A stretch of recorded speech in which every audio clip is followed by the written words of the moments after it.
মেহেরপুরের গাংনী উপজেলার হিন্দা, পীরতলা ও কসবা গ্রামের 3টি পুলিশ ক্যাম্প তুলে নেয়ার পর থেকে এলাকার আইনশৃঙ্খলা পরিস্থিতি অবনতি ঘটছে।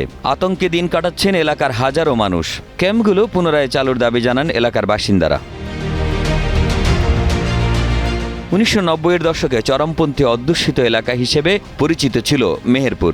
আইনশৃঙ্খলা পরিস্থিতি নিয়ন্ত্রণে জেলায় স্থাপন করা হয় 17টি পুলিশ ক্যাম্প। ক্যাম্প যখন ছিল তখন আমরা দেখা যাচ্ছে বাড়িতে শান্তি শৃঙ্খলাভাবে ঘুমাতে পারতাম, কোনো আমাদের একটা টেনশন ছিল না ক্যাম্প যখন ছিল। কিন্তু ক্যাম্পটা উঠে যায়, এখন আমাদের সকল সময় ভয় ব্যক্তি থাকা লাগে। তৎকালীন সময়ে পুলিশ ক্যাম্প থাকার কারণে আমাদের গ্রামে যে মারামারি, ফ্যাসাদ, এরপর বিশেষ করে মারামারি আমাদের গ্রামে খুব একটা হয় না, কিন্তু মাদকের যে ব্যাপারটা প্রচুর পরিমাণে বর্তমান সময়ে, এমনকি আমাদের এলাকার ছেলেরাও এগুলো গ্রহণ করে থাকে।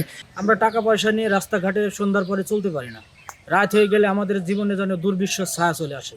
তাই আমরা চাচ্ছি যে আমাদের ক্যাম্পটা অতি দ্রুত কিছু জনবল দিয়ে যাতে আমাদের ক্যাম্পটা চালু হয়। টানা 7মবারের মতো বেস্ট টিস্যু পেপার ব্র্যান্ড হিসেবে স্বীকৃতি পেয়েছে বসুন্ধরা টিস্যু। 2020 সালের 20 জুলাই তুলে নেওয়া হয় এসব ক্যাম্পগুলো তুলে নেওয়ার পর থেকে 40টি গ্রামের প্রায় 1.5 লাখ মানুষ নিরাপত্তাহীনতায় ভুগছেন।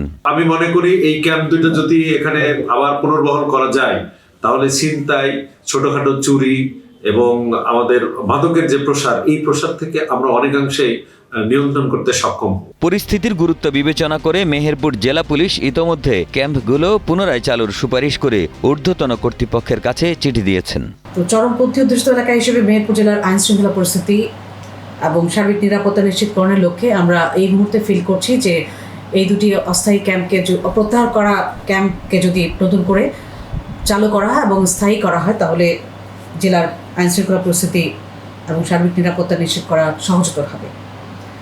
তো আমরা আমাদের লেভেল থেকে আমাদের ঊর্ধ্বতন কর্তৃপক্ষকে জানিয়েছি যে এই দুটি ক্যাম্প হিন্দা এবং কসবাকে নতুন করে এটি প্রত্যাহার আদেশ বাতিল করে চালু করা হলে এবং জনবল মঞ্জুরি দেয়া হলে আমরা এই ক্যাম্প দুটিকে আবার চালু করতে পারবো এবং গাংনী, বিশেষ করে গাংনী থানার নিরাপত্তা এবং আইনশৃঙ্খলা পরিস্থিতি আরও স্বাভাবিক রাখার জন্য কাজে দেবে বলে আমি বিশ্বাস করি। দ্রুত পদক্ষেপ নিলে আইনশৃঙ্খলা পরিস্থিতি স্বাভাবিক হবে এবং গ্রামীণ জনপদে ফিরবে শান্তি ও নিরাপত্তা, এমন প্রত্যাশা এলাকাবাসীর।